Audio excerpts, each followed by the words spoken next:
કોઈ sweet craving થાય ને તો આ સિંગ પાક જરૂરથી બનાવજો, બહુ જ ટેસ્ટી લાગે છે।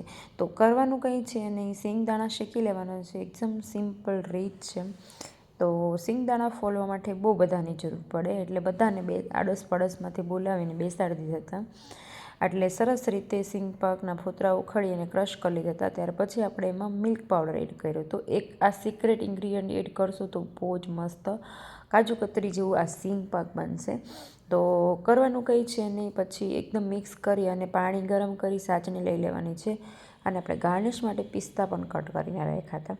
સાચણી 2 તારની આવે, 1.5 તાર જેવી લેવાની છે। તો પછી સાચણી આવી જાય પછી આપણે એને થોડીક વાર નીચે ઉતારી અને આ જે બેટર જે મિશ્રણ તૈયાર કર્યું છે એ આપણે એડ કરી દેવાનું છે અંદર। સરસ રીતે મિક્સર સરસ રીતે હલાવવાનું છે આપણે થોડીક વાર, પછી આપણે એને મિક્સ કરી દેવાનું છે। ગેસ પર પણ આપણે હલાવવાનું છે, થોડીક વાર ચડાવી અને થોડીક ઘટ થવા દેવાનું છે। એકદમ ઘટ થઈ જાય ત્યાર પછી જ આપણે પ્લેટમાં ટ્રાન્સફર કરવાનું છે, એટલે સરસ રીતે સેટ થઈ જશે। ચોમાસાની સિઝન હોય તો થોડુંક ઘટ રાખવાનું, નહીંતર પછી જામશે નહીં। એટલે પછી આપણે ઉપરથી એને ગાર્નિશ કરી દઈશું એકદમ મસ્ત પિસ્તા અને